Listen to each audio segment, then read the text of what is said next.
कृष्णावतार में जैसे भगवान कृष्ण के लिए ये पहनी है, साधारण मनुष्य उस प्रकार की बात करे, कालिया नाग की पत्नियां उस प्रकार की बात करें, जमता है दुबे जी। लेकिन रामावतार में जिसने सूक्ष्मता का बदला लेने के लिए कौन बोले खरदूषण आए हैं राम जी से युद्ध करने के लिए, तो खरदूषण ने जैसे ही राम जी को देखा तो युद्ध करने का भाव ही बदल गया।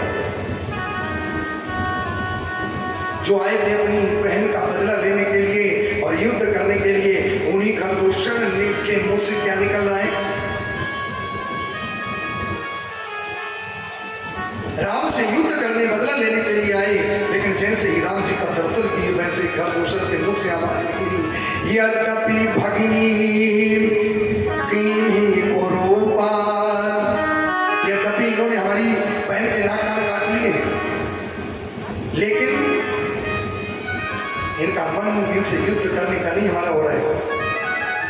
यद्यपि भगिनी कून्ही कीन्ही कुरूपा, बध लायक नहीं पुरुष अनूपा। ये तो बध करने के योग्य नहीं, युद्ध करने के योग्य नहीं, ये तो दर्शन करने के योग्य। भाव ही बदल गया। ऐसे ही नाग की पत्नियां भी कहती हैं कि मेरे तो दर्शन करने के बाद मन होता है कि बस इनको ऐसी चटकी लगा करके देखते रहिए, इतने सुंदर है। और कहीं अगर मेरे पति जागे तो उनके जागने के बाद उनका ग्रास से उठना पड़ेगा, इसलिए बहन इनसे कह दो ये लौट जाए। एक ने कहा कि ये बालक चले जाओ यहाँ से, अगर हमारे पति जाग गए तो अभी उनका ग्रास तुम्हें भरना पड़ेगा। कन्हैया ने कहा कि क्या कह रहे हो, मैं लौट जाऊं और तुम कह रही हो जाग जाएंगे, या तो तुम जगा दो और नहीं तो मैं इनको जगाने के लिए ही आया हूं, मैं खुद जगा लूंगा।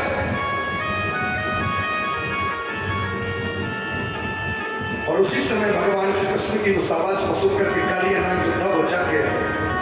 और जैसे ही जागा तो एकदम भगवान को अपने शरीर से लिपट गया भगवान के शरीर। भगवान ने कहा बस हो गया, बोले हाँ। उसी समय कथा ये कहती है कि भगवान ने अपने शरीर को बढ़ाया और बढ़ाने के बाद में जैसे ही बंधन ढीला हुआ तो एकदम भगवान उस कालिया नाग के जो 100 फन थे उनमें से एक फन पर आ गए। और उस एक फन पर आकर के कालिया नाग दूसरे फन से भगवान के ऊपर प्रहार करता है, तो ये दूसरे पे आते हैं तो तीसरे से। आज भगवान उन सब फनों को बदली से हर एक फन पर जाते हैं और इतना वहां पर कालिया नाग से बचने का भगवान ने एक दूसरे 5वें 10वें ऐसे करके बचने का प्रयास किया। इतना अपने पैरों का प्रहार उस कालिया नाग के मस्तक पर किया, जो कालिया नाग के मस्तक के से खून बहने लगा है। खून रक्त रंजित होकर के कालिया नाग की पत्नियों ने कहा, भगवान से प्रार्थना करने लगी वो कालिया नाग की पत्नी, महाराज हम आपको समझ नहीं पाए, अब हमारे पति को छोड़ दीजिए, उनको क्षमा कर दीजिए। क्षमा मांगी, क्षमा मांगने के उपरांत कालिया नाग ने कहा, कालिया नाग की पत्नियों ने कालिया नाग से कहा कि तुम भी क्षमा मांग लो। बोले हम क्यों मांग ले, हमने क्या गलती करी है जो हम क्षमा मांगे? कालिया नाग की पत्नियों ने जब क्षमा मांगने को कहा तो उसने कहा मेरे कोई गलती तो बताए, मुझे भी बोलने का अवसर दिया जाए, मैं भी कुछ सफाई में कहना चाहता हूँ। भगवान ने कहा बोलो। कालिया नाग बोला मुझे बनाने वाला कौन? भगवान ने कहा मुझे मैंने बनाया। तो मेरे अंदर ये विस्फारने वाला कौन? भगवान ने कहा मैंने बनाया।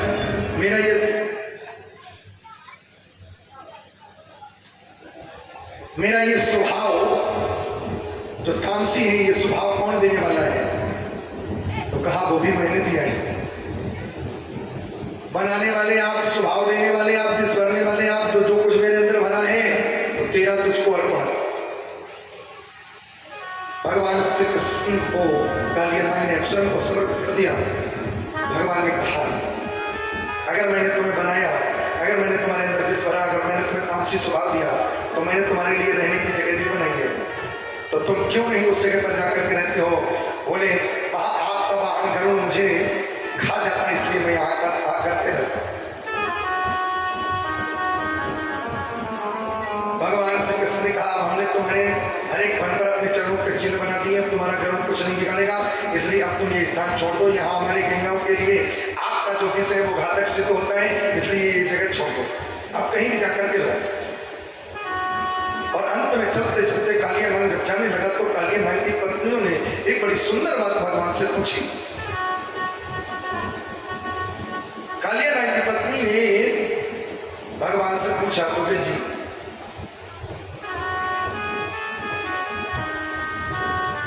पूछा, हम आपसे बहुत सुंदर प्रश्न करने वाले हैं। क्या महाराज? हम ये जानना चाहते हैं कि हम जीव कैसे समझें? आप जब कृपा किसी पर करते हो तो वो कृपा अनुग्रह हमारी समझ में कैसे आए कि हम कैसे समझें कि आप हम पर कृपा कर रहे हो? क्या देते हो जो हम समझ रहे कि आप कृपा कर रहे हो? क्यों है? इतना बढ़िया सुंदर प्रश्न।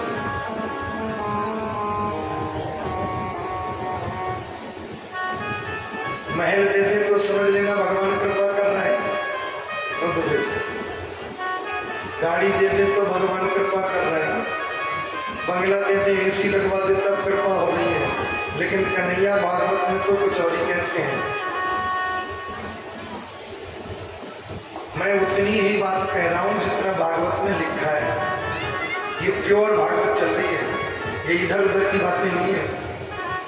और अगर इधर उधर की होती तो मैं भी गा बजा के अपनी निपटा दिए होते। यहाँ गाने बजाने वाली भागवत नहीं, यहाँ वो सुनाया जा रहा है जो लिखा गया है, उसमें है, कोई भी व्यक्ति पढ़ सकता है।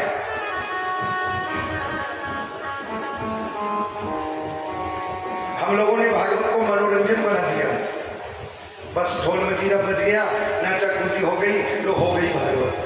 पहले क्या पढ़ा? भागवत कहने का और सुनने का मतलब केवल एक ही होना चाहिए, और हो भी क्या? कितनी तारीख को ये कथा शुरू हुई थी, कोई बताएगा? 19 तारीख को। और समापन कब होगा? कल, मतलब 25 तारीख को। 7 दिन हमने भागवत सुनी और हमारी स्थिति वही रही जो हम 18 को थे और वही 26 को बने रहे। तो सुनने का मतलब, बोलिए बोलिए, तो फिर ये 7 दिन कथा पांडाल में आने का क्या मतलब है भैया? तुम्हें जी, अगर किसी ने अपनी बेटी के विवाह में 1 करोड़ रुपया खर्च किया और खर्च करने के बाद उसका बैंड बाजे खूब बजे, खूब दहेज दिया गया, दान दिया गया और खूब खर्च किया गया 1 करोड़ रुपया, और विदाई के बाद अगर बिटिया का उसके पति से प्रेम नहीं हुआ तो मैं आपसे पूछता हूं 1 करोड़ रुपए खर्च करने का मतलब?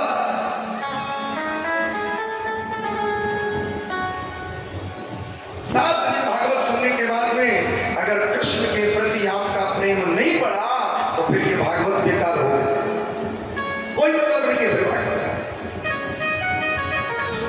गाना बजाना तो खूब सुने लेकिन नतीजा कुछ नहीं निकला।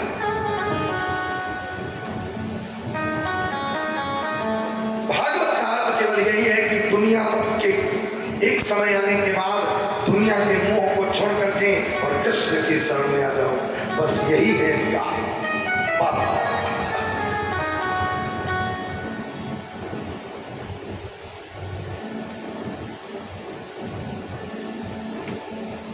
और 7 दिन से ये ज्ञान गंगा अच्छे दिन से प्रवाहित हो रही है। होता तो सुनी तो खूब, नतीजा क्या निकला? पांडाल में छोड़ करके चले गए। जो हम 18 को थे वही 26 को बने रहे, कोई फायदा नहीं।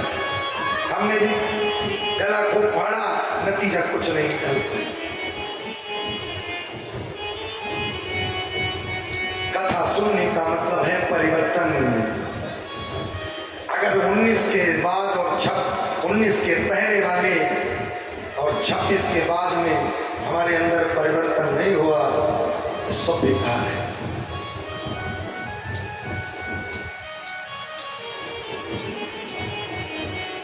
मेरे इस पगले मन को आधा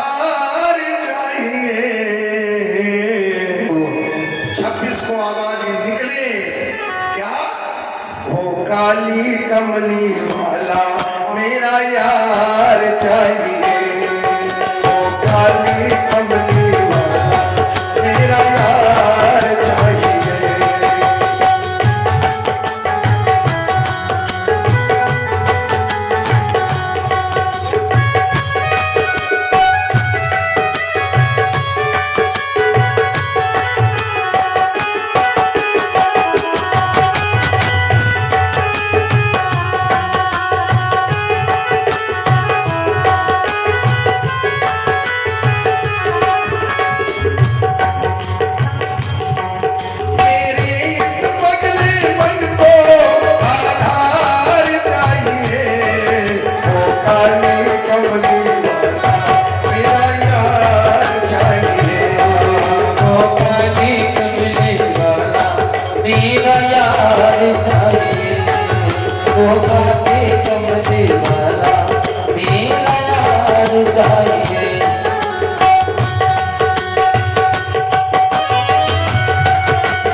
जो हम आपका अनुग्रह मानेंगे, क्या देते हो? भगवान श्री कृष्ण ने कालिया नाम की उत्पन्न पत्नियों से कहा कि जब मैं जीव पर कृपा करता हूं तो उसे कुछ देता नहीं हूं, उसे कुछ देता नहीं हूं। फिर भगवान श्री कृष्ण कहते हैं कि जिस समय जीव पर मैं कृपा करता हूँ उसे कुछ देता नहीं, बल्कि उसके पास जो कुछ होता है वो छीन और लेता हूँ। ऐसा भागवत में कहा है। अच्छा, क्या छीन लेते हो? भगवान श्री कृष्ण कहते हैं अगर उसे रूप का घमंड है तो उसका रूप छीन लेता हूँ, जिसको पैसे का घमंड है उसका पैसा छीन लेता हूँ, जिसको जिस पर घमंड है और वो मेरा भक्त है तो मैं उसकी वो चीज छीन लेता हूँ जिस पर उसे घमंड होता है। मैं उसका घमंड छीन लेता हूँ, घमंड नहीं रखता। मैं मेरे भक्त के अंदर सब कुछ देख सकता हूँ, लेकिन उसके अंदर घमंड नहीं देख सकता, अभिमान नहीं देख सकता। तो मैं उसे कुछ देता नहीं, मैं छीन और लेता हूँ। और इतना कह करके भगवान श्री कृष्ण ने कालिया नाग को जाने को कहा। कालिया नाग चला गया। और इसके बाद की कथा, इसके बाद भगवान श्री कृष्ण ने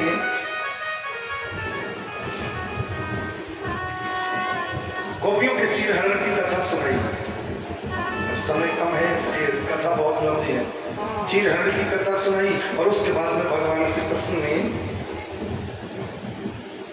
गोवर्धन पूजा की कथा किस प्रकार कराई ये सुनिए। एक दिन ब्रज वृंदावन में हर घर में रबड़ी कचौड़ी मालपुआ मेवा मिष्ठान बन रहा है। कन्हैया ने बनते हुए जब देखा तो कन्हैया ने जाकर के मैया से पूछा ये हर घर में आज पकवान बन रही क्या बात है? मैया ने कहा ये पूजा होगी तो इसलिए ये सब बन रहे हैं। मैया मोए भी कछू देव खाएंगे को मोए भी भूख लग रही है। तो मैया बोली जब तक जय जय ना हो जाएगी तब तक तुम्हें मिलने वाला है ना हम कछू कोई खा सकत है जब तक पूजा नहीं हो जाएगी। कन्हैया बोले जय जय कहा बोला? तो बोले जाओ अपने बाबा से पूछ ले जाए। तो बाबा के पास में मैया ने भेज दो।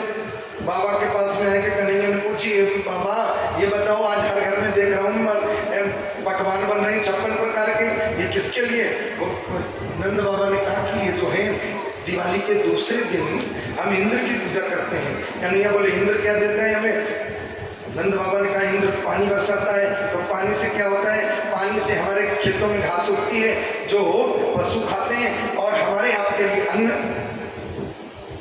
कन्हैया ने कहा एक बात बताओ बाबा, तो जो लोग इंद्र की पूजा करते हैं उनके खेतों में इंद्र पानी बरसाता है, लेकिन जो लोग नहीं पूजा करते तो क्या उनके खेतों में इंद्र पानी नहीं बरसाता? नेक सा बालक जो है बड़ी विचित्र बात बोल गया। बाबा ने कहा क्या कहना चाहते हो? बोले हम ये कहना चाहते हैं कि इंद्र की पूजा क्यों? इसलिए कि वो जल बरसाता है बाबा, इसमें इंद्र कुछ नहीं करता। फिर कर्मणा जायते जंतु कर्मणैव विलीयते, जो प्राणी जैसा कर्म करे उसको भगवान वैसा फल देते हैं। भगवान ने ऐसा क्यों किया? भगवान ने ऐसा इसलिए किया क्योंकि इंद्र को भी अपमान हो गया था और भगवान ने इंद्र की पूजा न करा करके, इंद्र के मान का वर्णन करके इंद्र को ठिकाने सही राह पर लाने के लिए इंद्र का पूजन न करा करके गोवर्धन की पूजा करें।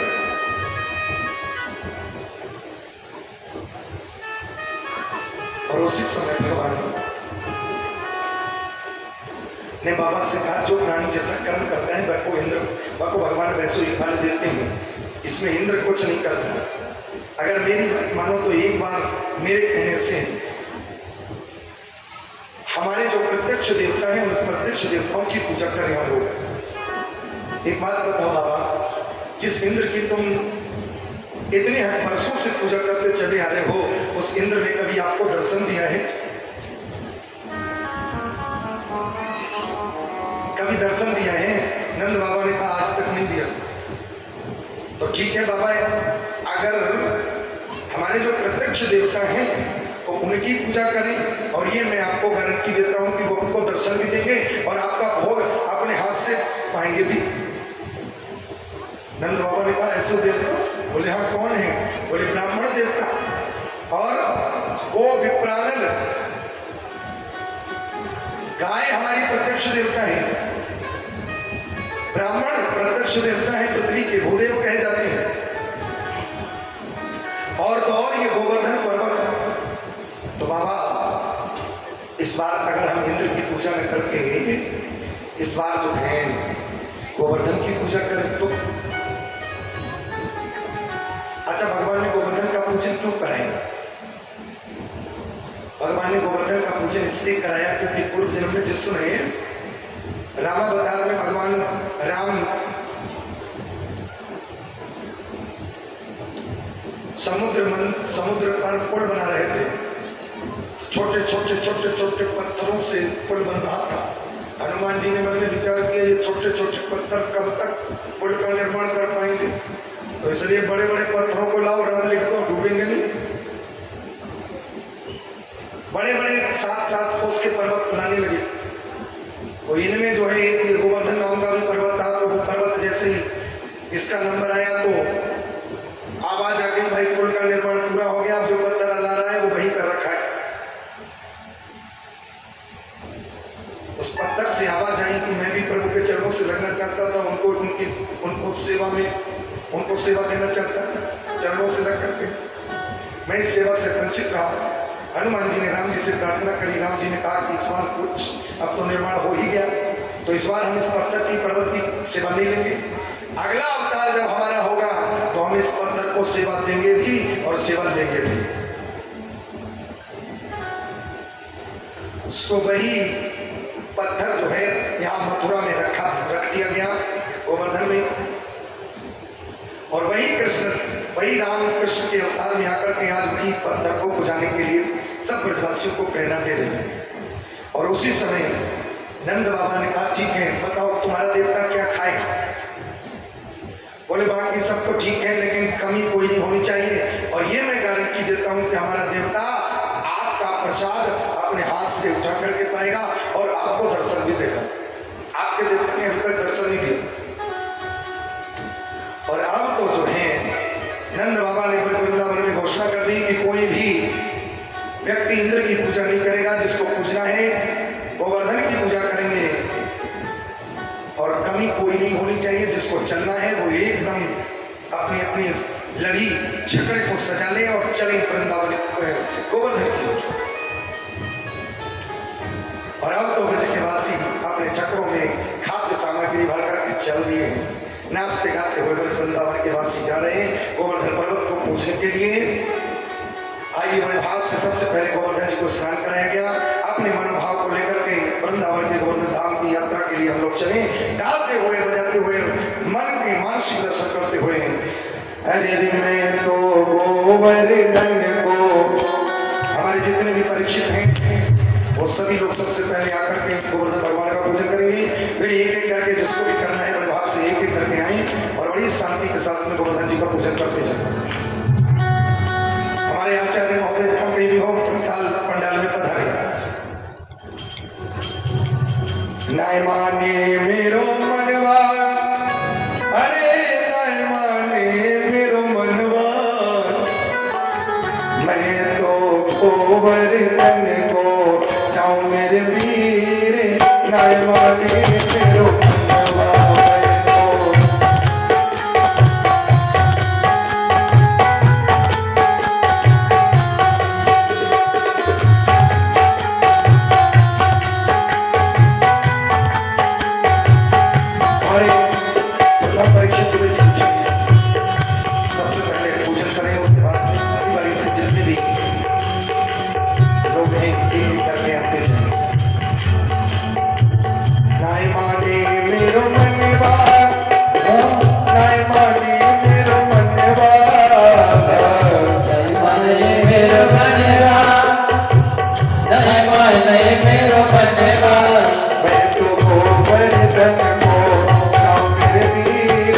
I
गोवर्धन को जाओ मेरे वीर आने मेरो मनवा।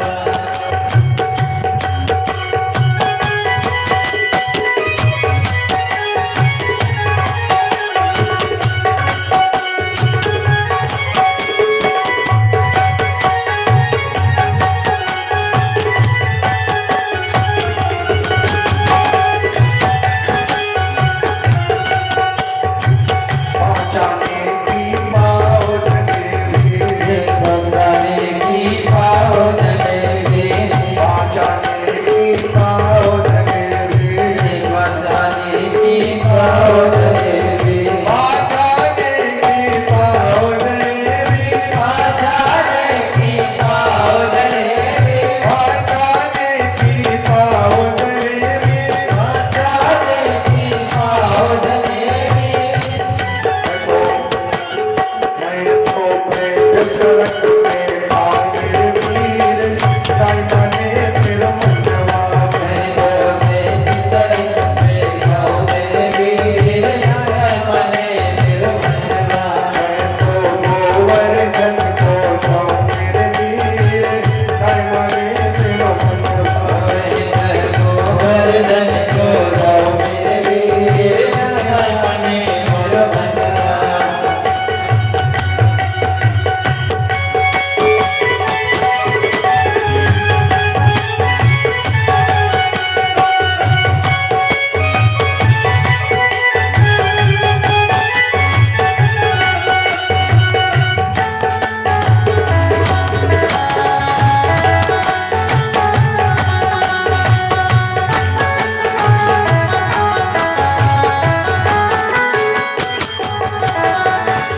श्री गोवर्धन महाराज महाराज तेरे माथे मुकुट विराजे हो। गोवर्धन महाराज महाराज तेरे माथे मुकुट विराजे हो। श्री गोवर्धन महाराज महाराज तेरे माथे मुकुट विराजे हो। श्री गोवर्धन महाराज महाराज तेरे माथे मुकुट विराजे हो। तेरे माथे मुकुट विराजे, तेरे माथे मुकुट विराजे। तेरे माथे मुकुट विराजे, तेरे माथे मुकुट विराजे। श्री गोवर्धन श्री गोवर्धन महाराज महाराज तेरे माथे मुकुट विराजे हो। श्री गोवर्धन महाराज महाराज तेरे माथे मुकुट विराजे हो।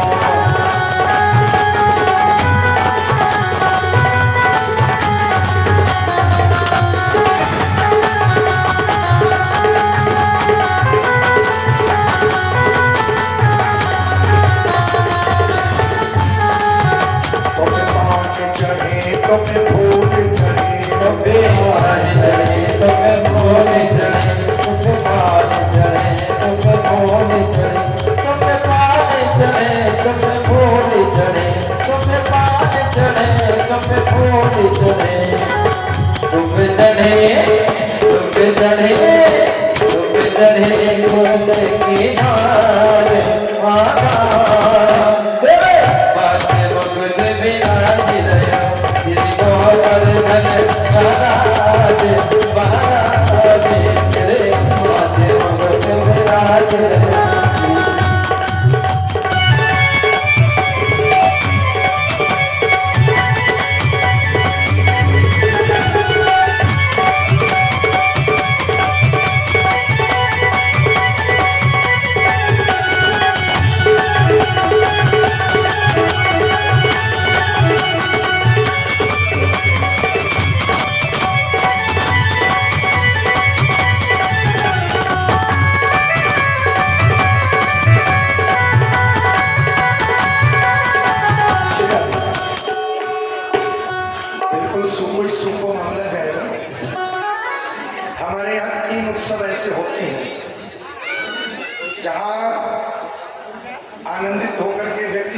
ले सकता है।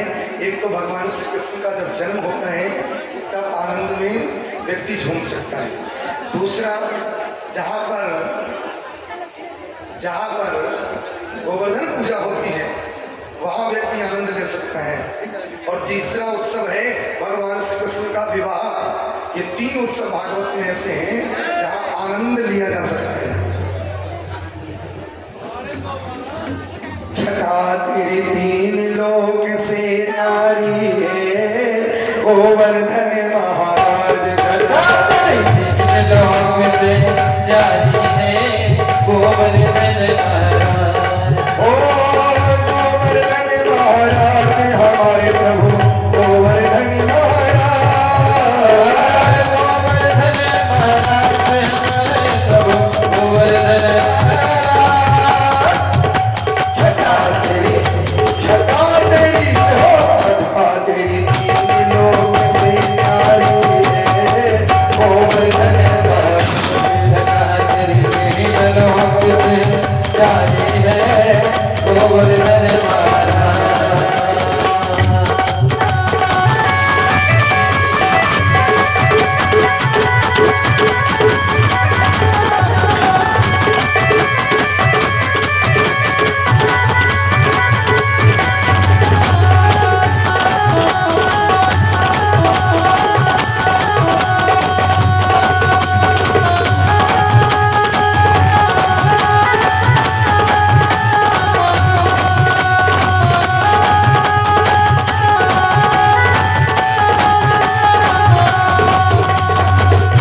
छठा तेरी 3 लोक से नारी है गोवर्धन महाराज।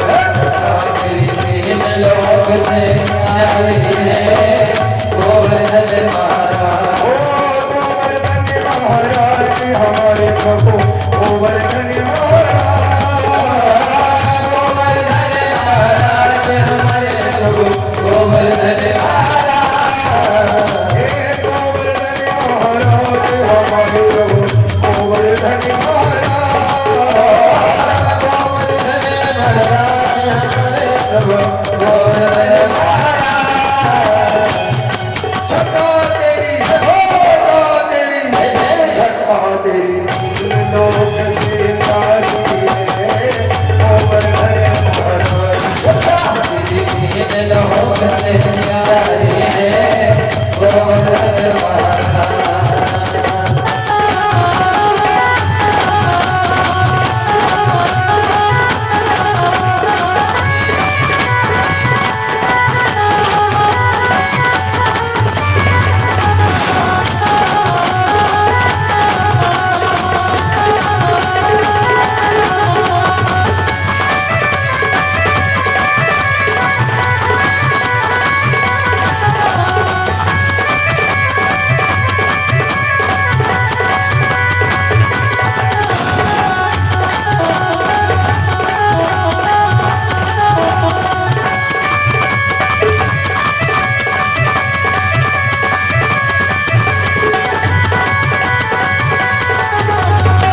गोवर्धन महाराज गोवर्धन महाराज हमारे प्रभु गोवर्धन महाराज जटा तेरी लोक से प्यारी है गोवर्धन महाराज जटा तेरी लोक से प्यारी है गोवर्धन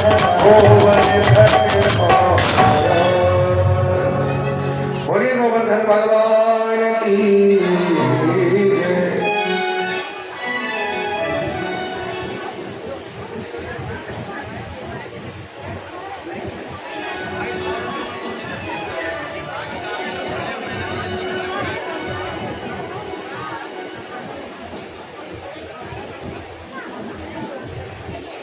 इस प्रकार से भगवान ने गोवर्धन का पूजन कराया।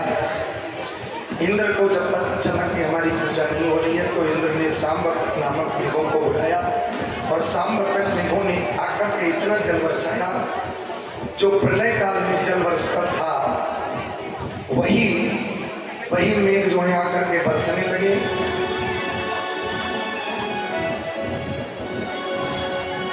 ऐसा जल वर्षा की ऐसा लगता है कि जैसे ये बादल जो है बहा डालेंगे मथुरा। 3 दिन 2 दिन जल बरसते हो गया, इतना जल बरस गया जो कि ब्रज के जितने भी वासी थे वो सब जल वर्षण के कारण शीत से संतप्त होकर के सर्दी में ऐसी स्थिति आ गई, सर्दी लगने लगी। ब्रज के वासी सभी इकट्ठा होकर के भगवान कृष्ण की शरण में आ गए। कन्हैया अब हमें ऐसा लगता है कि अब हमसे ये सर्दी बर्दाश्त नहीं होगी, ऐसा लगता है इस सर्दी के कारण अब हमारे प्राण चले जाएंगे। तो अब आप जो है कुछ ऐसा उपाय करो जो ये जल तो बरसता रहेगा तो जल से अब हमारी रक्षा करें। भगवान श्री कृष्ण ने कहा कि जिस देवता की हमने पूजा करी है वो उसी देवता की शरण में चलो तो वही कुछ हमें रास्ता देगा। और उसी समय आज खड़े होकर के सबने भगवान गोवर्धन की पूजा करके और प्रार्थना करी। आइए हम भी उस गोवर्धन धरैया और गोवर्धन भगवान की प्रार्थना करें। हमें तुम्हारी शरण प्रभु तुम्हारी शरण जय हो हमें तुम्हारी शरण प्रभु ले लो शरण गिरिराज धरने हम तुम्हारी शरण गिरिराज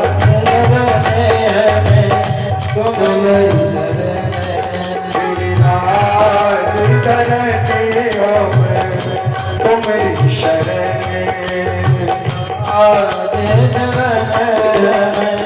तुम्हारी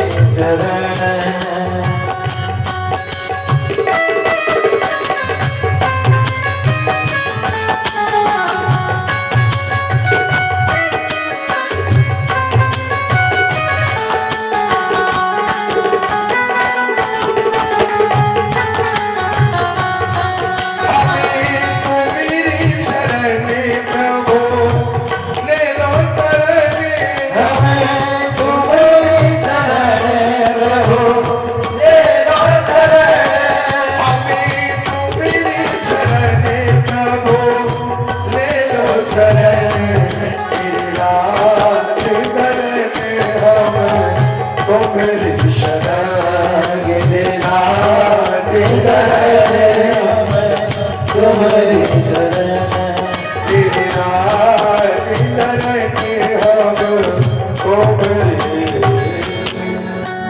और भगवान श्री कृष्ण के सहित सभी ने जाकर के राज भगवान की प्रार्थना करी।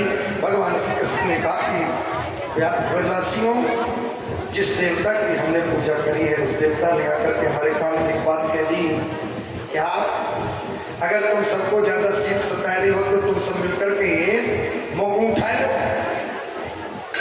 और और उसी समय भागवत की कथा ये कहती है, नन्हे से कन्हैया ने जैसे बरसात में कुकुर मुक्ता के वृक्ष को छोटे से बालक सहजता में फड़ करके हाथों से खेल खेल में धारण कर लेते हैं, वैसे ही 7 वर्ष के कन्हैया ने 7 दिन तक उस 7 कोस के पर्वत को अपने बाएं हाथ की इस छंगुनी उंगली पर धारण करके रखा है। बोलिए गोवर्धन धरैया भगवान।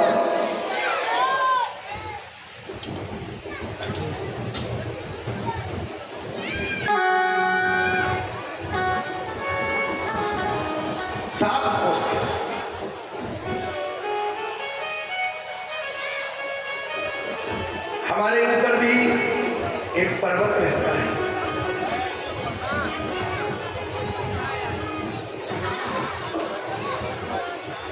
और उस पर्वत का नाम है गृहस्थी रूपी पर्वत।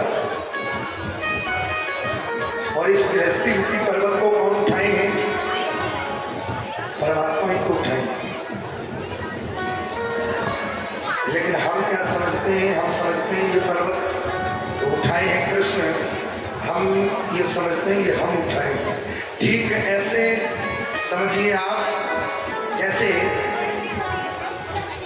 एक व्यक्ति ट्रेन में चढ़ा और ट्रेन में चढ़ा तो उसके पास एक बहुत बड़ी पोटली थी, और पोटली को लेकर के ट्रेन में चढ़ गया। ट्रेन में चढ़ने के बाद भी ऐसे खड़े हैं पोटली को लेकर, पोटली को नहीं उतार के रखा।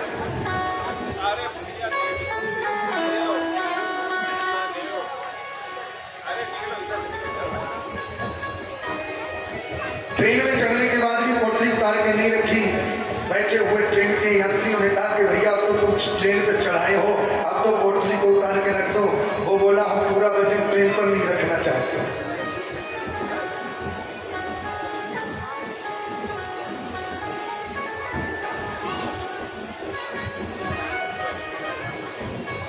ये उठा लो, यहाँ से भगवान जी से उतार दो, बीच वाली पे।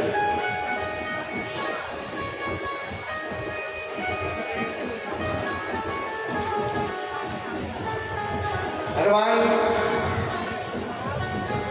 ऐसे ही हमें ये लगता है, अच्छा ये बताओ पोटली उतार करके रख दो तब भी ट्रेन पे वजन है, और नहीं उतार के रखो तब भी वजन किस पे है? ट्रेन पे ही। तो हम खामो कहाँ कहे को ये वजन लाते हैं।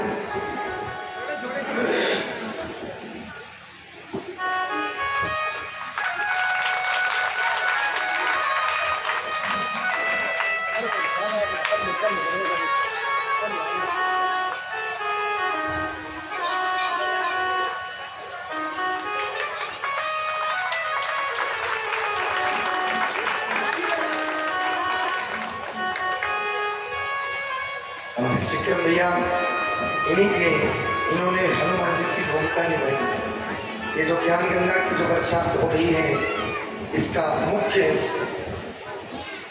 श्रेय लेने वाले हमारे भैया भगवान की कृपा से सिकरम जी।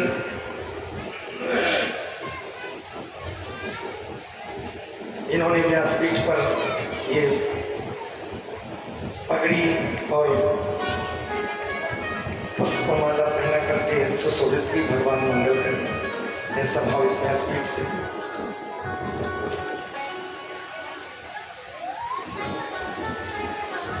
भगवान ने गोवर्धन पर्वत को धारण किया। इंद्र 7 दिन तक जब बरसाता रहा पानी, लेकिन अब समस्या ये हो गई, 7 दिन पानी बरसाया इंद्र ने, लेकिन वृंदावन में एक बूंद पानी नहीं गिरा। ये जल कहाँ चला गया? प्रलय काल में बरसने वाले बादल इतना जल बरसाते हैं जो जलमग्न हो जाता है संसार, और ऐसे बादल ऐसा बरसे लेकिन वृंदावन में एक बूंद पानी नहीं गिरा। ये जल कहाँ चला गया?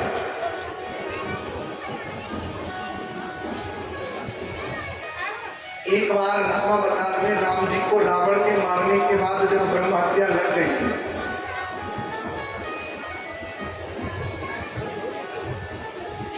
जब ब्रह्म हत्या लग गई तो सीता जी ने कहा, जब अयोध्या वापस आए तो सीता जी ने कहा, महाराज आपके ऊपर ब्रह्म हत्या लग गई, ऐसा करो थोड़ा ब्राह्मणों का आशीर्वाद ले लो।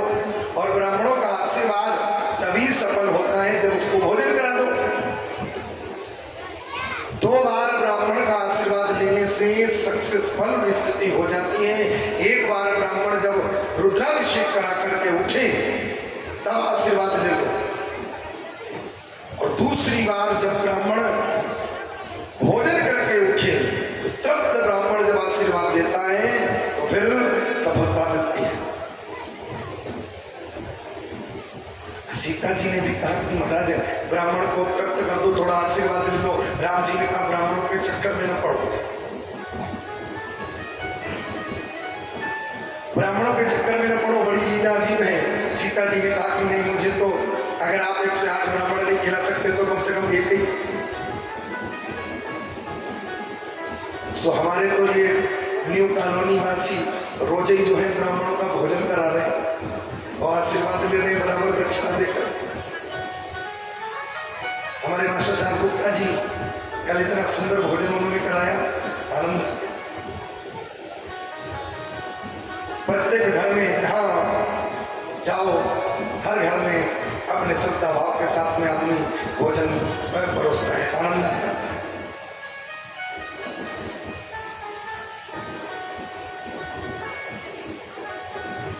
तो आज इंद्र ने इतना जल बरसाया, ये जल कहां चला गया? तो पूर्व की कथा ये आती है, राम जी ने कहा ब्राह्मणों के चक्कर में न पड़ो, सीता जी ने कहा 1 ब्राह्मण तो जरूर खिलाएंगे, मानो या न मानो। तो राम जी गए और एक ऐसे ब्राह्मण को निमंत्रित कर आए जिसने एक चुल्लू में समुद्र ही पी लिया था। हमारे यहाँ ऐसे ऐसे भी ब्राह्मण हैं जिन्होंने चुल्लू में ही 1 बार में समुद्र पान कर, और उन महात्मा का नाम था अगस्त जी। तो उन्हीं अगस्त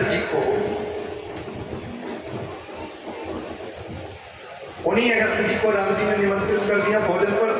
कल प्रातः मैं आऊंगा, आपको ले जाऊंगा। और ले जाने के बाद राम जी सवेरे आए, ब्राह्मण देवता को लेकर के गए।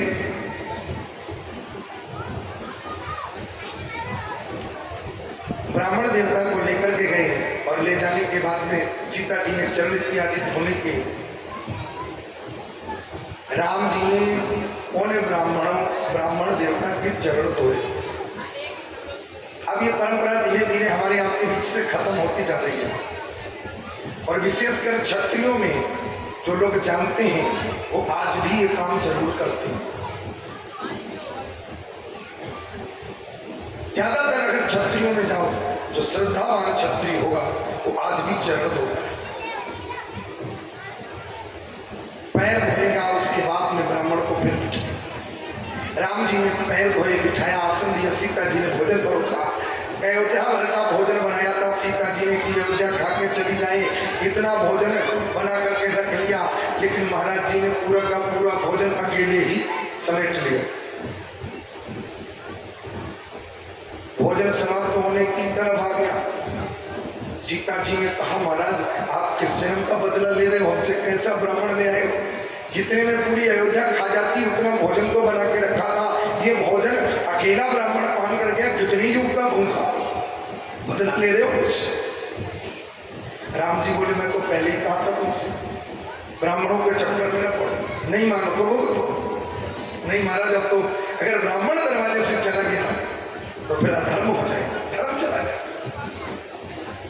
इसलिए इस ब्राह्मण को तृप्त करके ही भेजना है। क्या तरीका करे? राम जी ने कहा अगर नहीं मानते हो तो ठीक है, काम करो।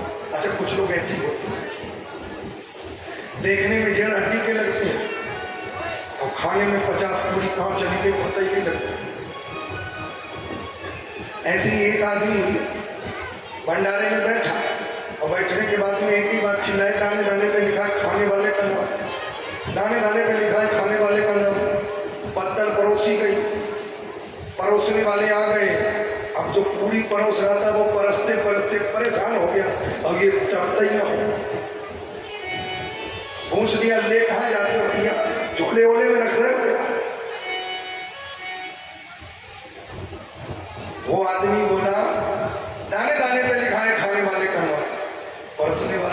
के जब हट गया तो 4 पूरी रखते हैं, पता ही नहीं लगती कहाँ चली।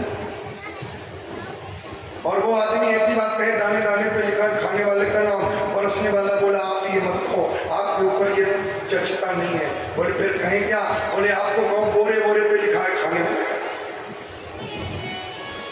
आपको कहो बोरे बोरे पे लिखा है खाने वाले का नाम। पड़ोस में बैठा हुआ आदमी बोला, बोले भैया जब कभी खाते खाते पेट में आग नहीं पड़ती तो बीच बीच में पानी पी लिया जाता है, तो पानी पी लो तो थोड़ा आग हो जाए। बोले बीच तो आए, अभी बीच ही नहीं आ रहा है, तो बीच आए तब पानी पिए। तो कुछ लोग तो ऐसे स्थिति वाले, अगस्त जी की भी यही स्थिति, पूरी अयोध्या भर का भोजन खा गए लेकिन तृप्त नहीं हो रहे। राम जी ने कहा अगर ब्राह्मण को तृप्त करना है तो जाओ तुलसी पत्ता तोड़ के महाराज की थाली में रख दे। और राम जी के कहने से तुलसी का पत्ता तोड़ के रखा, तो सीता जी ने जैसे ही रखा पाया महाराज जी ने डकार सी आ गई। अब डकार आ गई तो बोले अब लाओ पानी। राम जी बोले जितना भोजन किया इतना आपने, तो पानी आप कितना पियोगे? क्षमा करें महाराज, भोजन हमने त्रेता युग में कराया, पानी हम आपको द्वापर युग में कराएंगे जब कृष्ण बनेंगे। सो वही राम जी कृष्ण बने और आज गोवर्धन लीला के माध्यम से उधार वाला जल आमंत्रित किया है अगस्त जी को, आकर के अपना उधार का जल पिए। वही अगस्त जी आज सामवर्तक नामक मेघों के द्वारा बरसाए हुए जल को पान कर गए, इसलिए वृंदावन में एक भी बूंद पानी नहीं गिरा। इंद्र ने जब ये जाना कि मेरा कोप बेकार गया, तो अब क्या करते हैं? इंद्र ने कामधेनु गाय का सहारा लिया और कामधेनु गाय के द्वारा वहां कन्हैया का रुद्र अभिषेक किया गया। तो अभिषेक करने से कामधेनु गाय के द्वारा गौ और इंद्र के द्वारा दुग्धाभिषेक किया गया, इसलिए भगवान श्री कृष्ण को वहां पर गोविंद नाम मिलता है। बोलिए गोविंद भगवान। इस प्रकार से गोवर्धन लीला की कथा सुनाई। अब शायद समय हो रहा है, यादव जी बैठने में कोई तकलीफ तो नहीं? 1 घंटा और बैठ सकते हैं थोड़ी? राजा परीक्षित से यही पूछा गया। चौथे दिन 5वें दिन कथा के अंतर्गत राजा परीक्षित से पूछा 4 दिन हो गए तुमको बैठे बैठे, अब ऐसा करो, थक गए होगे और भूख भी लगी होगी, ऐसा करो उठ के थोड़ा जलपान कर लो और पैर भी थोड़े सीधे कर लो। राजा परीक्षित बोले सुनो महाराज, चाय पानी की बात आप कर रहे हो, ये जो आप अमृत पिला रहे हो, इस अमृत के बदले वो चाय पानी समझ में आएगा। आप तो पिलाते रहो, अब हमें अपनी देह का भान नहीं है, अब तो केवल यही है कि कैसे भी करके कृष्ण कथा चलती रहे बराबर। ऐसे ही हमारे यादव जी बोले 2 घंटा बैठे। बोलिए वृंदावन बिहारी लाल की। आइए थोड़ा महाराज का आनंद और ले लें, फिर उसके बाद आरती करें। समय तो ज्यादा हो रहा है लेकिन ये रोज रोज नहीं मिलेगी। भगवान कृष्ण ने एक दिन बंसी को बजाया। कब बजाया?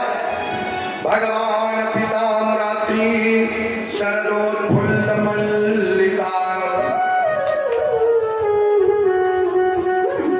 चरणजीत जी, सबसे ज्यादा चांदनी वाली रात कौन सी होती है? पूर्णमासी, शरद पूर्णिमा। भागवत में भी आया है भगवान पिताम रात्रि शरदोत्फुल्ल मल्लिका वीक्षरन्तु मनश्चक्रे योगमाया उपाश्रिता। भगवान श्री कृष्ण ने बंसी को बजाया, योग माया को बुलाया, योग माया को आदेश दिया मेरे लिए 3 करोड़ गोपियों जिसमें आ जाए ऐसे पांडाल का निर्माण करो, मैं गोपियों के साथ में रास रचना चाहता हूं। और शरद पूर्णिमा की उस रात्रि को भगवान श्री कृष्ण ने संध्या के समय बंसी बजाई है। और बंसी बजा करके जिन जिन गोपियों का चीर हरण किया है उन गोपियों का निशम्य गीतम पुराना गीत छेड़ करके भगवान ने एक एक गोपी का नाम पुकार करके बंसी के द्वारा बुलाया।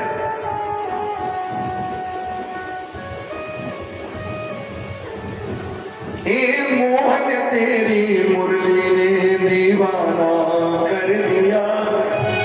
भगवान श्री कृष्ण ने जिन गोपियों को बुलाया, गोपियों ने अपने चार काम छोड़ दिए और भगवान की ओर भाग खड़ी हुई।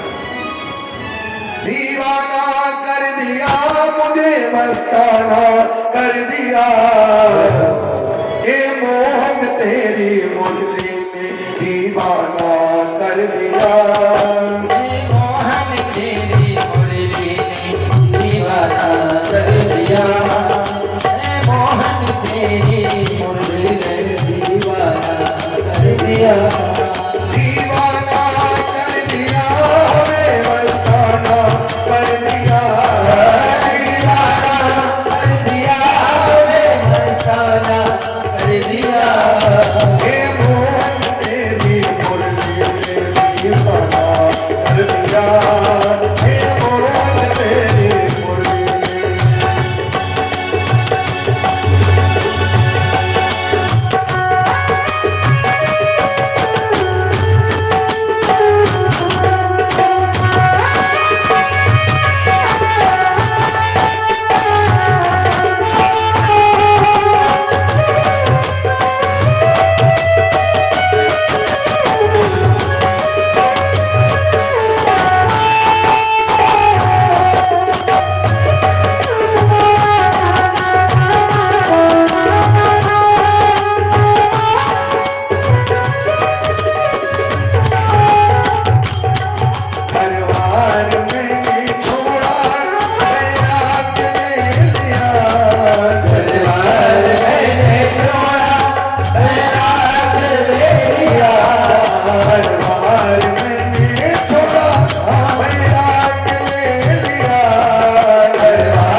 कर दिया।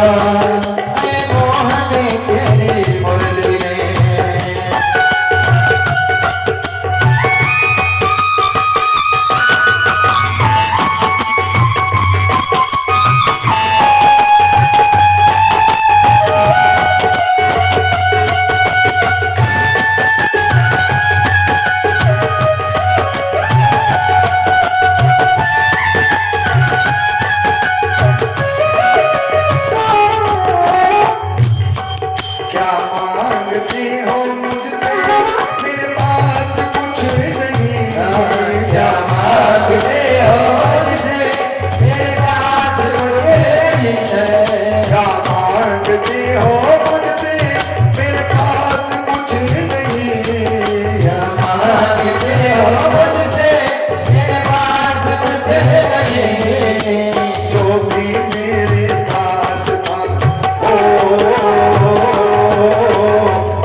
तो पर्वत है काठत्तुम,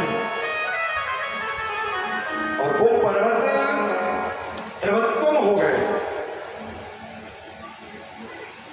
जल की तरह पर्वत बहने लगे। और दूसरी तरफ स्थिति यमुना का जो जल था वो बहने वाला था, त्रिवत्तुम था, वो यमुना का जल हो गया बर्फ की तरह जम गया, तैर हो गया, स्थिर हो गया, बर्फ हो गई। अजीब स्थिति बन गई। इधर गोपियों ने अपने चार काम छोड़े, बंसी की धुन को सुनकर के धर्म अर्थ काम और मोक्ष छोड़ दिए। धर्म क्या कर रही थी? अपने अपने पतियों की सेवा कर रही थी। अर्थ क्या था? अर्थ कुछ गोपियां दूध दो रही थी, तो दूध की बाल्टी में लात लगाती, बोले अब तो कन्हैया के पास जाना है, दूध से हमारा कोई लेना देना। कामना के वशीभूत होकर के श्रृंगार कर रही थी, तो इतनी सुध खो गई, जो लाली आंखों में लगा काटने होठों पे लगानी थी, हम भी खो गए। जो लाली होठों पर रगड़नी थी वो लगा ली आंखों में, और काजल जो आंखों में लगाना था वो लाली की जगह पर लगा। स्थिति बड़ी अजीब हो गई। मोक्ष की भावना लेकर के मूर्ति पूजा कर रही थी, तो वो भी छोड़ दी। भगवान के पास में दौड़ी दौड़ी आई गोपियां, बंसी बजा करके गोपियों को बुलाते हैं कन्हैया। उसके बाद में कन्हैया का एक प्रश्न होता है। कन्हैया का प्रश्न ये होता है, स्वागतम ते महाभाग प्रियम किम करवामि ते। आओ आओ गोपियों, तुम्हारा स्वागत है, लेकिन जरा ये बताओ करने क्या आई हो? अच्छा, ये बात ठीक वैसे ही है जैसे आपका कोई मिलने वाला हो और उससे कहो कि भाई फोन करो उसे कि भाई क्या कर रहे हो, घर पे आओ, आज तुम्हारी दावत है। और जब वो घर आ जाए दरवाजे पर, तो उससे आप पूछो कि भैया क्या करने क्या आए हो, तो वो कहेगा कि वाह भाई वाह, ये तो बड़ी अजीब बात करते हो, तुम ही फोन करके बुलाते हो और तुम ही पूछते हो, ये कोई तरीका है?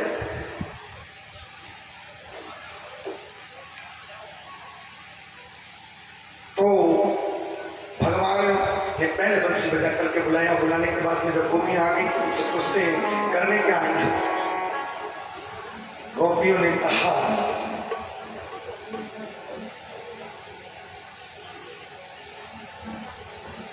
महाराज क्या पूछते हो?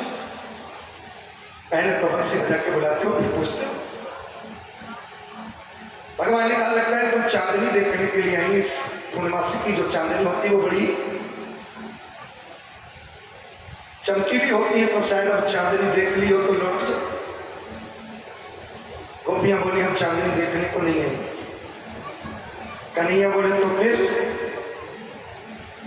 तुम्हें इतना भी डर नहीं लगा कि इस जंगल में रात्रि के समय अकेली तुम भागी दौड़ी चली आई? तुम्हें यह भी नहीं लगा कि इस जंगल में कितने जानवर हैं हिंसक, वो कहीं खा पी गए तुम्हें? तो गोपियों ने कहा हम चांदनी देखने को नहीं आई। अच्छा, घर से झगड़ा करके आई हो? कन्हैया ने कहा हम झगड़ा, जब कहा कि झगड़ा करके आई हो तो गोपियों ने कहा हम झगड़ा करके भी नहीं आई, चांदनी देखने को भी नहीं आई, झगड़ा करके भी नहीं आई, फिर आई क्यों? आने का क्या कारण है?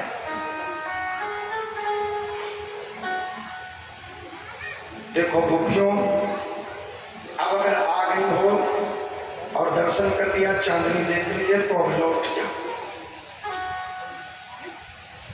अगर तुमने अपने पति से झगड़ा किया है तो शास्त्र बस इतनी ही बात कहता है, स्त्री को अपने पति में ही परमात्मा का दर्शन करना चाहिए, पति से झगड़ा नहीं। पतिव्रत धर्म का पालन करो और घर को लौट जाओ। जैसे ही कहा गोपियों ने कहा कि महाराज हमारा किसी पति से झगड़ा नहीं। गोपियों देखो, हर स्त्री को अपने पति में परमेश्वर का दर्शन करना चाहिए। भगवान श्री कृष्ण ने छोटी सी कहानी को सुना करके गोपियों से कहा, देखो एक पतिव्रता स्त्री थी, उसका पति उसकी गोद में लेटा सो गया, और उसका बालक एक अग्निकुंड के पास में खेल रहा था। उसने अपने पति को जगाया नहीं। ये पतिव्रत धर्म था, लेकिन पतिव्रत धर्म को निभाते निभाते वो स्त्री अपने बालक की ओर देख रही थी कि ये बालक कहीं अग्निकुंड में न गिर जाए। बालक अग्निकुंड में भी गिर जाता है, लेकिन उसने अपने पति को नहीं जगाया। पति जब स्वयं से जागा तो उसने जाकर के उठ करके अपने उस बालक को देखा तो उसके पतिव्रत धर्म के आधार पर बालक अग्निकुंड में गिरने के बाद भी उसमें किलोले कर रहा है, खेल रहा है। तो तुम्हारा धर्म है कि तुम अपने पतियों की सेवा करने के लिए जाओ, लौट जाओ। गोपियों ने कहा कि हमारा किसी पति से झगड़ा नहीं।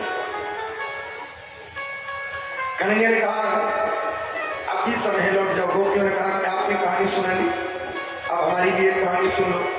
क्या हमारी कहानी ये है?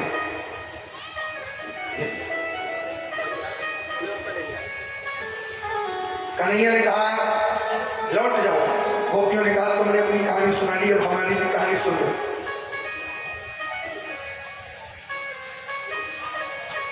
अब हमारी भी कहानी सुन लो। क्या सुन ले? बोले आप निर्णय जैसा दोगे। मेरी कहानी ये है, एक नए नवेले व्यक्ति की नई नई शादी होती है। परदेश से आकर के उसने शादी की। शादी करने के बाद जब उसकी छुट्टी खत्म हुई तो वो एक दिन अपने नौकरी पर जाने को तैयार हुआ। उसकी धर्मपत्नी ने कहा कि महाराज आप तो जा रहे हो, आपके जाने के बाद मैं अपने पतिव्रत धर्म का पालन आपके बिना कैसे करूंगी, तो इसका कुछ रास्ता बनाते जाओ। और ऐसा भाव देने के बाद उस पुरुष ने एक अपनी मिट्टी की मूर्ति बनाकर के अपनी उस पतिव्रता स्त्री को दे दी। बोले जब तक मैं ना आऊं तब तक हम इसी मिट्टी की पूजा करके अपने पतिव्रत धर्म का पालन करना, और फिर जब मैं आ जाऊं तो हमारे हिसाब से मिट्टी की मूर्ति बनवा करके वो दे करके चले। जाने के बाद कई वर्षों के बाद में एक दिन इधर वो लौट करके आया।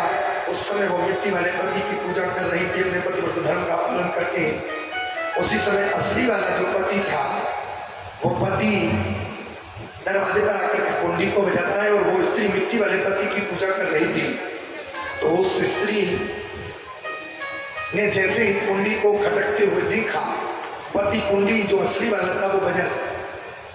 तो कृष्ण अब ये बताओ उस स्त्री को मिट्टी वाले पति की पूजा करते रहना चाहिए या असली पति के लिए दरवाजा खोलना चाहिए? बोलो भैया क्या निर्णय है? तो जी असली पति के लिए दरवाजा खोलना चाहिए या मिट्टी वाले पति की पूजा करते रहना चाहिए? सही बात, मिट्टी वाले की।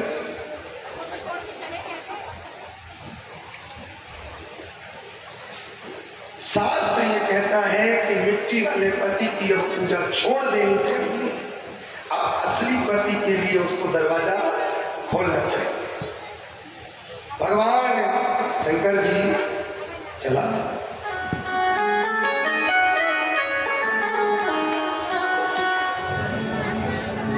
गोपियों ने कहा हम भी तो वही कर रही हैं, हमारे इस शरीर के जो मिट्टी के पति हैं हम भी उनको छोड़ करके आई हैं, और अब हमारी आत्मा का जो पति परमात्मा है तो हम अब उससे उसके पास हैं।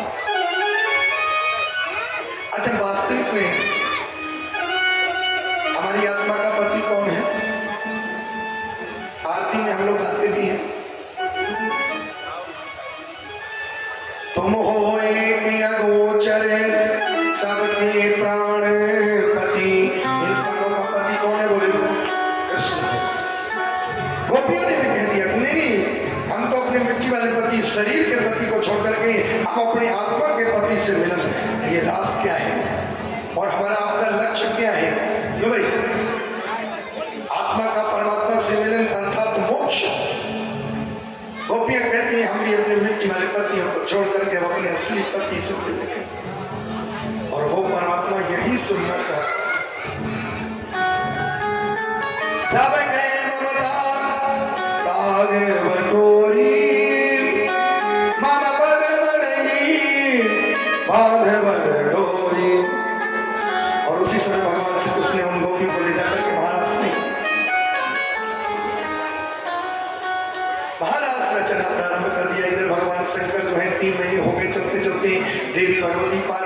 युवती आती हैं महाराष्ट्र और महाराष्ट्र में आकर के वापस जाती है 3 महीने से भोले बाबा से छुप छुप करके।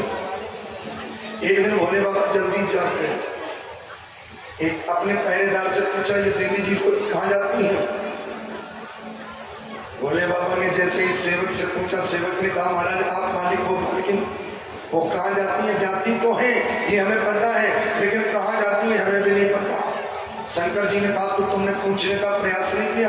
बोले किससे? बोले मालकिन से। नौकरी से निकल पाओगे क्या? आप मालिक आप पूछो, आपका फर्ज बनता है।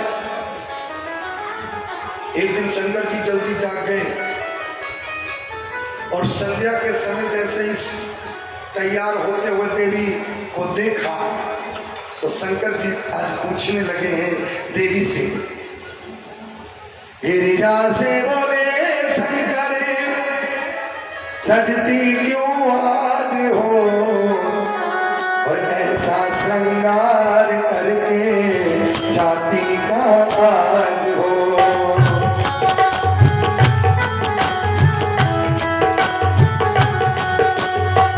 गिरिजा से बोले शंकर सजती क्यों आज हो, गिरिजा से बोले हो ऐसा श्रृंगार करके जाती का आज हो, ऐसा श्रृंगार करके जाती का आज हो।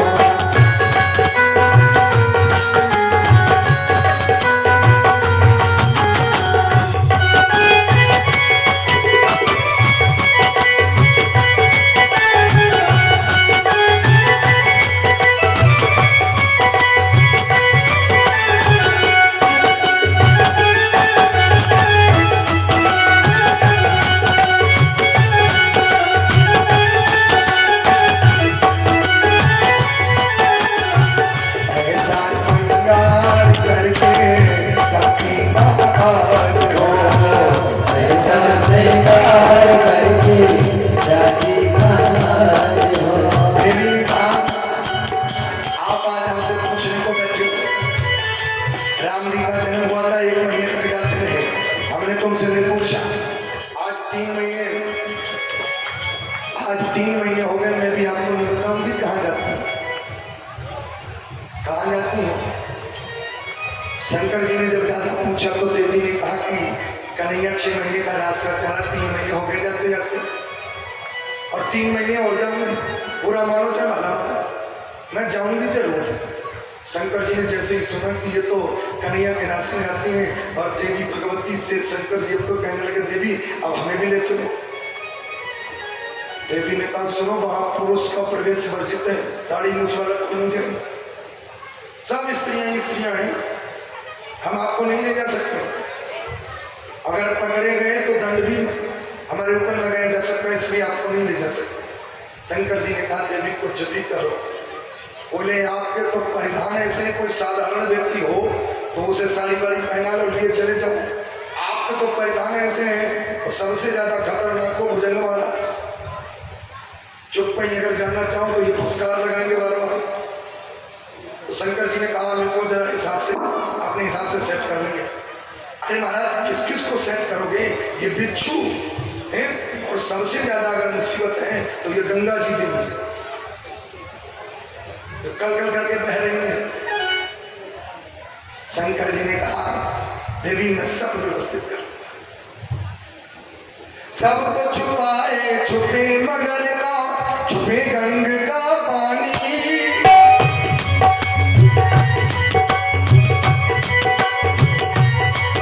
अच्छा ठीक है आपने किसी प्रकार गंगा जी को भी शांत कर लिया, लेकिन अब अगली समस्या, स्त्री चले तो स्त्री की चाल अलग समझ में आती है। आप महाराज इतने लंबे चौड़े, एक मीटर का एक डग, सब तो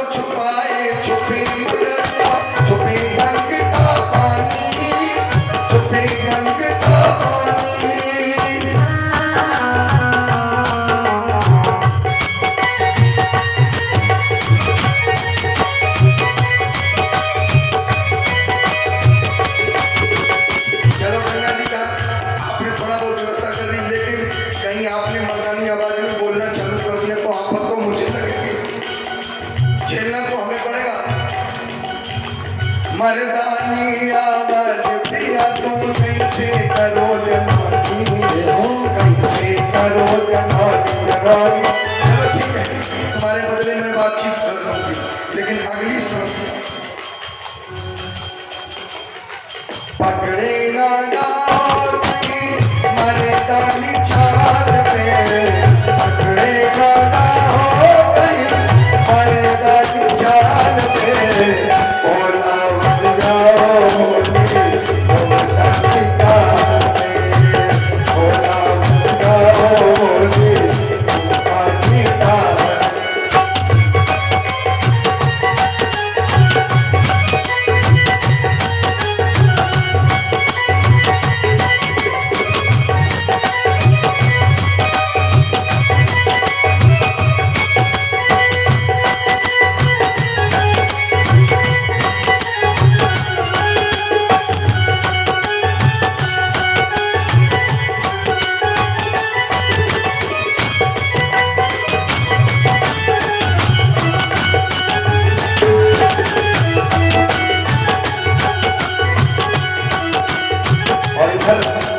देवी भगवान शंकर की मान जाती है, मानने के बाद में रास्ता करती है। एक दिन वो बोला भंडारी बन के ब्रज की नारी बताओ आ गए वो बोला भंडारी बन के ब्रज नारी बताओ पार्वती की मना तिहारी पार्वती की मना तिहारी पार्वती थोड़ा आ गए आ गए।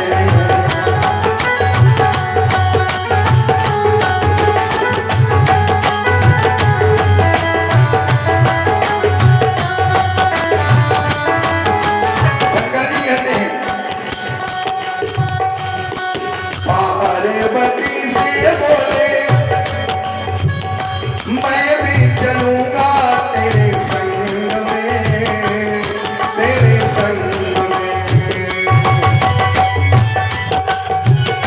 पार्वती से बोले मैं भी चलूंगा तेरे संग में तेरे संग में संग श्याम नाचे मैं भी नचूंगा तेरे संग में तेरे संग में।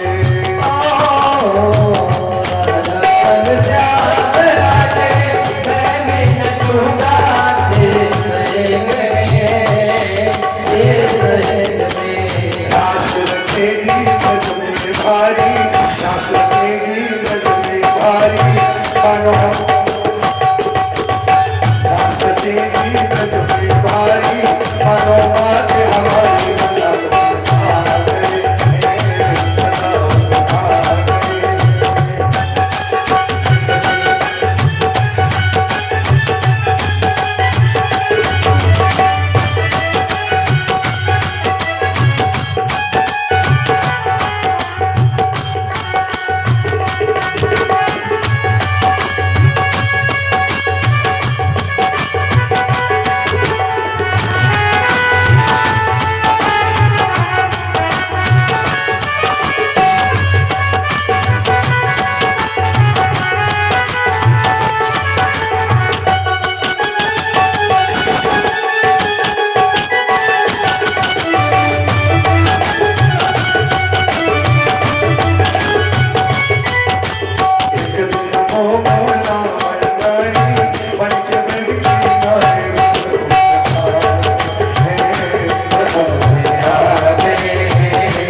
शंकर भगवान आ गए तो इधर कामदेव भी पधारे।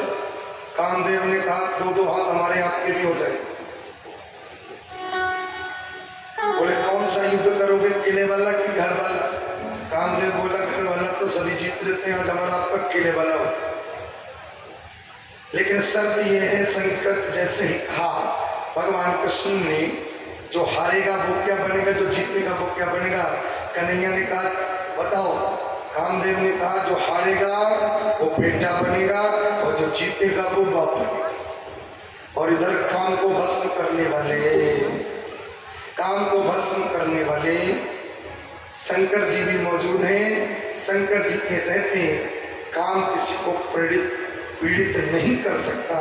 भगवान कृष्ण ने लीला में ही कामारी के होते हुए कामदेव को उल्टा लटका दिया और यहीं पर भगवान शंकर का एक नाम पड़ा है जिसको कहते हैं गोपेश्वर। गोपी बनकर के गए इसलिए गोपेश्वर कहलाए। बोलिए गोपेश्वर भगवान की जय। और यहीं पर वाणी को विराम। अब भगवान शंकर के साथ में आज भगवान कृष्ण को रास रचने दीजिए। अब चलते चलते रास की कथा रात भर रास रचेगा। ठीक 3 बजे रास की अंतर्गत 3 बजे आगे की कथा हम लोग सुनेंगे। दूसरी बात यह है कल कथा का विश्राम दिवस है जिसमें हम भगवान की कथाओं के माध्यम से भगवान का मथुरागमन, भगवान का पढ़ने के लिए जाना, जरासंध इत्यादि राजाओं का भगवान के द्वारा हारना और उद्धव गोपी संवाद, भगवान श्री कृष्ण का विवाह और सुदामा चरित्र, इस तरीके से ये कथाएं कल हमारे द्वारा आपको यहाँ पर इस पंडाल में श्रवण करने को मिलेंगी। और भगवान श्री कृष्ण के लिए कल जो है कल विवाह है क्यों भाई? विवाह में कुछ दिया भी जाता है क्या? सोना चांदी हीरा मोती। कन्यादान का समय भाई करते हो कि नहीं करते हो? कन्यादान के समय जब कोई साधारण व्यक्ति होता है तो उसके कन्यादान के समय में कुछ न कुछ, लेकिन कन्या की शादी में जैसा व्यक्ति हो वैसा दान ही करना चाहिए। सुदामा जी के लिए एक मोरे से चावल कम नहीं चले। सभी लोग इतनी व्यवस्था करते आधे तो अभी सोच में पड़ गए कल लाना कि ना।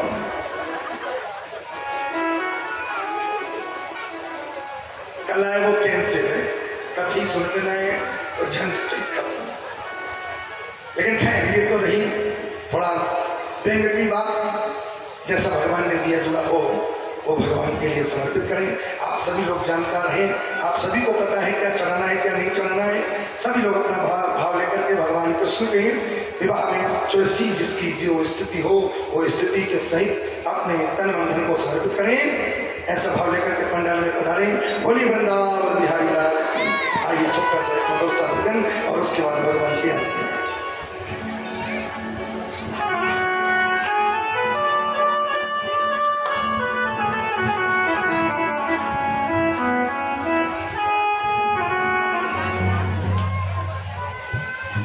भोले कन्हैया लाल की।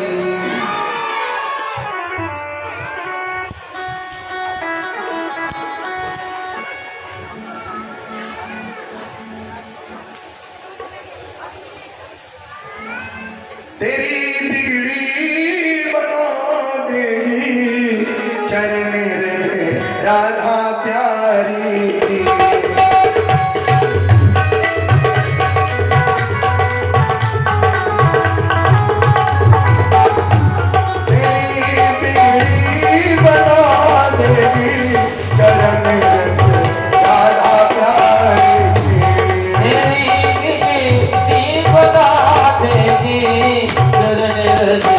राधा प्यारी की। तुम से पार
राधा प्यारे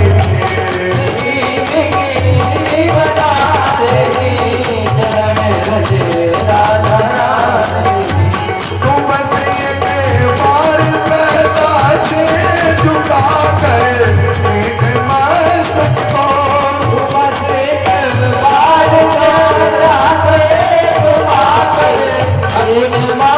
तुझे अपना बता लेगी तुझे अपना बता लेगी चरण राधा प्यारेगी तुझे अपना बता राधा प्यारेगी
प्यारी तुझे अपना बना देगी राधा रानी।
कृष्ण भगवान की। आइए बड़े भाव से खड़े होकर करें।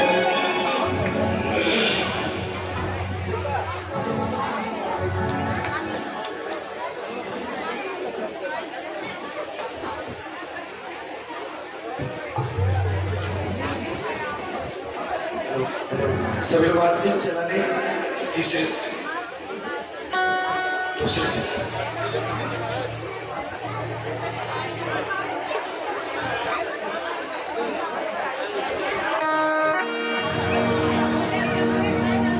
तेरी आरती हाँ तेरी आरती उतारूं मैं भगवन तेरी आरती मन में बसा के तेरी मूर्ति उतारूं मैं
करो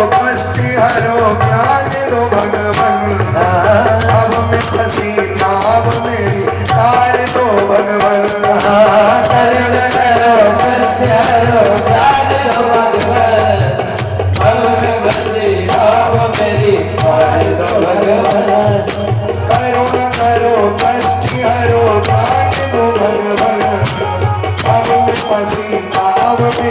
हार दो भगवान।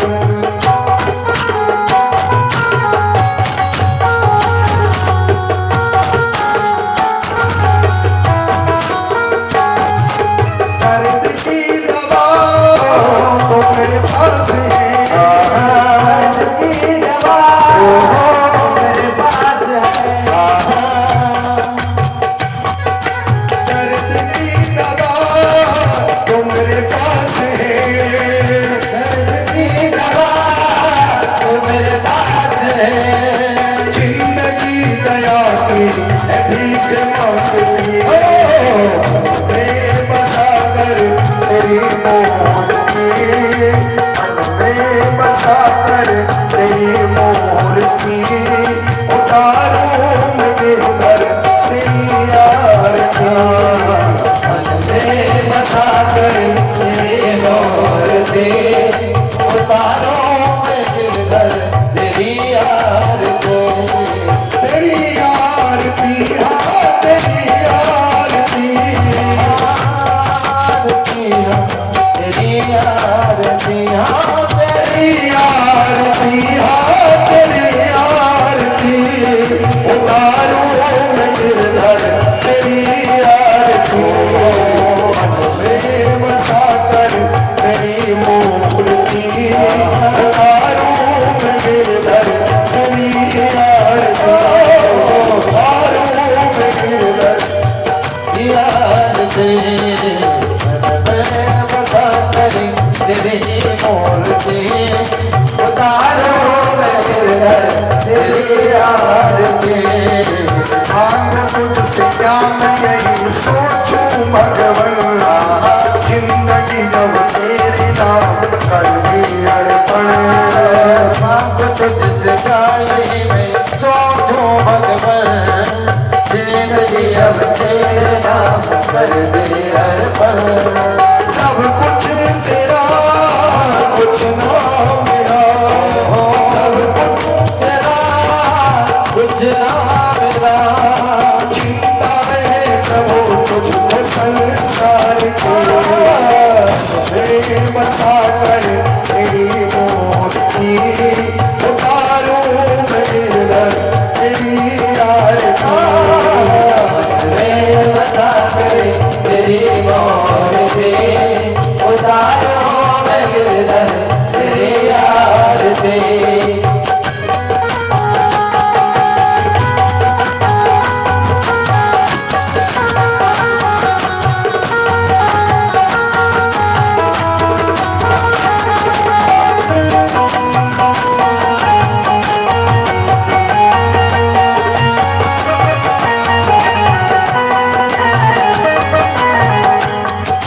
भेंट तेरी महिमा गाए, भेंट तेरी महिमा गाए, संत करे प्यार, भारत गुणगान करे छेड़ छेड़ पार। वेद तेरी महिमा गाए, संत करे प्यार, भारत गुणगान करे छेड़ छेड़ पार। भक्त तेरे द्वार करते पुकार, भक्त तेरे द्वार करते पुकार। भक्त तेरे द्वार करते पुकार।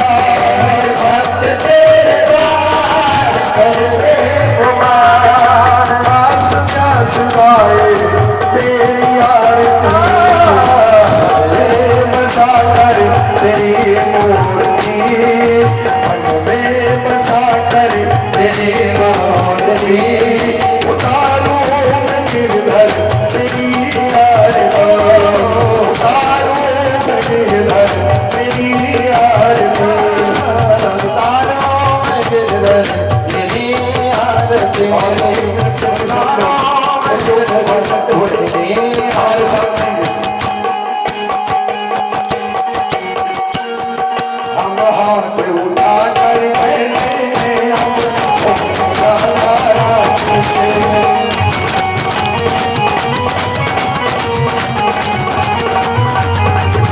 हम हाथ उठा कर कहते हैं हम हो गए राधा रानी के।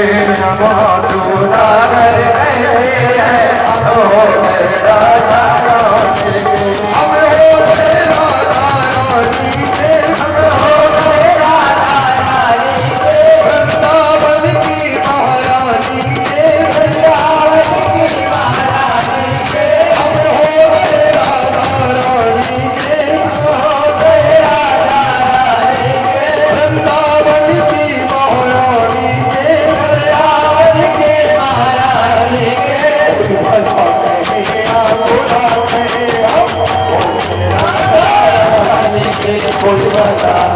या बुरा करे हम हो राधा रानी के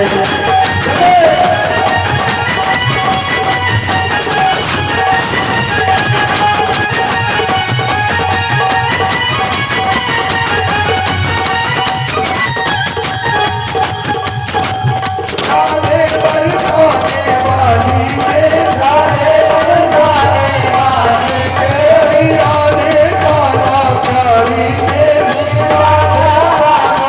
रानी के राधे बसवान दुलारी के राधे बसवान दुलारी के हम पूजा उठा करके हम हो राधा रानी के हम पूजा उठा करके हम हो राधा रानी के हम हाथ उठा करके हम हो राधा रानी के हम उठा कर कहते हैं हम हो राधा रानी के हम हाथ उठा करके हम हो राधा रानी के हम हो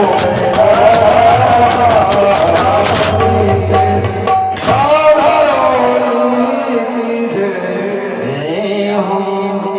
यानि कानि च पापानि जन्मान्तर्गतानि च तानि सर्वाणि नश्यन्तु प्रदक्षिणा पदे पदे जलेन शीतलीकुर्यात्। बोलिए राधा कृष्ण भगवान की, बोलिए भक्तवत्सल भगवान की, बोलिए गणेश लक्ष्मी भगवान की, बोलिए गौ माता की, अपने अपने माता पिता की, अपने अपने गुरु